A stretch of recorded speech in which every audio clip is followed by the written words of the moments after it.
আজকে আমরা জেন্ডার বা লিঙ্গ সম্পর্কে জানব। জেন্ডার বা লিঙ্গ কি বা জেন্ডার কাকে বলে, অর্থাৎ যে নাউন বা প্রোনাউন পুরুষ স্ত্রী কিংবা পুরুষ স্ত্রী উভয় কিংবা অচেতন পদার্থকে নির্দেশ করে তাকে জেন্ডার বা লিঙ্গ বলে। উদাহরণ: এ বয় ইজ কামিং, একটি বালক আসছে। এ গার্ল ইজ ডান্সিং, একটি বালিকা নাচছে। দ্য বেবি ক্যারিস, শিশুটি কাঁদছে। দ্য শার্ট ইজ নিউ, শার্টটি নতুন। উপরের বাক্যগুলো থেকে আমরা বুঝতে পারি, ১ নং বাক্য বয় নাউনটির দ্বারা পুরুষ বোঝায়।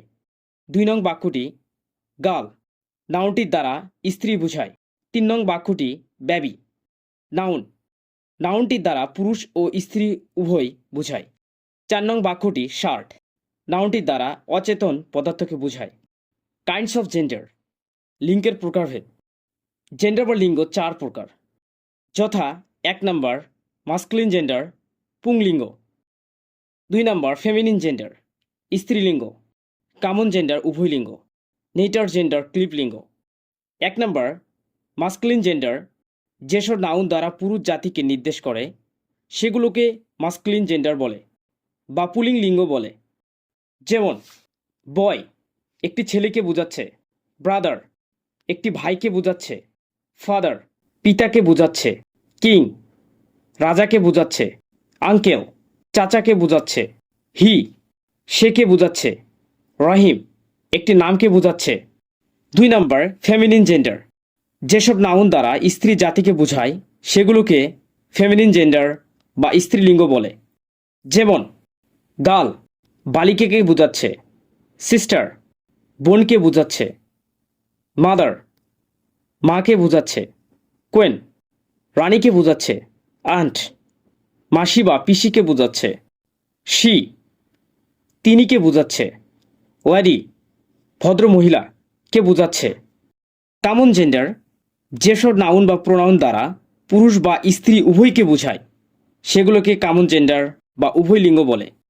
যেমন: বেবি মানে বাচ্চা, চাইল্ড মানে শিশু, প্যারেন্টস মাতা পিতা, টিচার শিক্ষক, ফ্রেন্ড বন্ধু। নাম্বার 4 নেইটার জেন্ডার, যেসব নাউন বা প্রোনাউন দ্বারা কোনো লিঙ্গ পরিচয় না বুঝিয়ে অচেতন পদার্থকে বোঝায় সেগুলোকে নেইটার জেন্ডার বা ক্লিপলিঙ্গ বলে। যেমন: চেয়ার চেয়ার শব্দ দ্বারা চেয়ারকেই বোঝাচ্ছে। টেবিল টেবিলকে বোঝাচ্ছে। পেন মানে কলম, কলমকে বোঝাচ্ছে। বুক বই মানে বইকে বোঝাচ্ছে। জেন্ডার পরিবর্তন করার কতিপয় নিয়ম: ১ নম্বর শব্দ পরিবর্তন করে মাস্কুলিন জেন্ডার পুংলিঙ্গ, ফেমিনিন জেন্ডার স্ত্রীলিঙ্গ। অর্থাৎ বয় মানে বালক, যদি বয় থেকে আমরা ফেমিনিন করতে যাই তাহলে গার্ল হবে, গার্ল শব্দ দ্বারা বালিকাকে বোঝাচ্ছে। ব্রাদার অর্থাৎ ভাইকে বোঝায়, যদি এটা ফেমিনিন জেন্ডার করতে যাই তাহলে সিস্টার সিস্টার দ্বারা বোনকে বোঝাচ্ছে। ডগ মর্দা কুকুর। অর্থাৎ এই জেন্ডারটাকে আমরা যদি ফেমিনিন জেন্ডার করতে যাই তাহলে আমরা বিস মাদ্দি কুকুরকে বোঝাই। ফাদার ফেমিনিন জেন্ডার মাদার অর্থাৎ মা। হাজব্যান্ড স্বামী, ফেমিনিন জেন্ডার ওয়াইফ মানে স্ত্রী। সান মানে পুত্র, যে এটা ফেমিনিন জেন্ডার করতে যায় তাহলে ডটার মানে কন্যা। এই ছিল আজকের ভিডিও, দেখা হবে অন্য কোনো ভিডিওতে।